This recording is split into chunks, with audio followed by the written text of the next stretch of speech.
Hello guys, welcome to Abby and Filter TV, and we will be having our merienda today from Little Devil's Pizza, yung kanilang beef blast.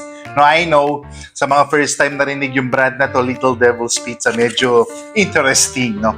So, actually, first time ko natikman to when we have a meeting in Freemasonry. May isang kuyang na nagdala nito. And I was amazed na parang sabi niya, kuya, it's a local brand, no? It's a Filipino brand. Kaya nga alam nyo naman tayo ang advocacy natin for us to always support the local businesses. So, tikman natin itong beef blast. Uy, yes. Let me show it, anak. Wow. Tikman natin.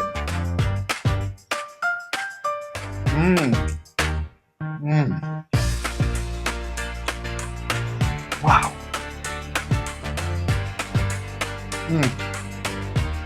You know, the taste is interestingly good.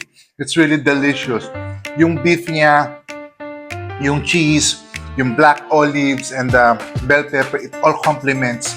Tapos meron pang white onion, no? And then yung dough niya, it is really soft.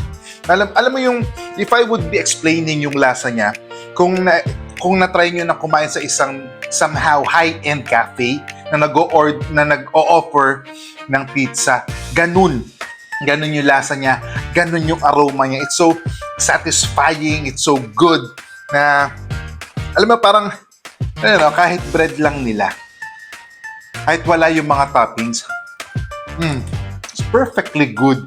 Ang sarap, and I'm proud na itong brand na to is a local brand, no? Actually, alam ko maraming branches itong Little Devil's Pizza, pero I purchased this one doon sa City of Malolos, Bulacan, sa harap lang ng Cabanas.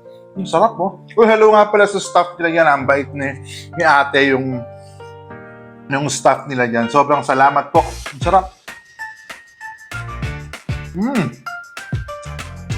Ito, may cheese pala to sa... Wow.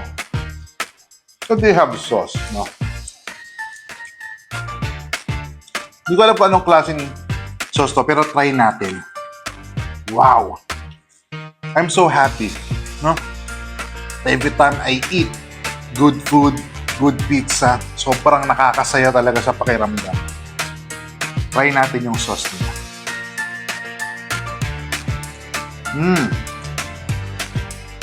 Hindi ko alam kung anong klaseng sauce to, but yeah, surprisingly, it complements dun sa pizza nila, no? Hindi ko natanong kay ate kung anong sauce to, pero ang sarap, ah. But somehow on the sour side, no? Sarap.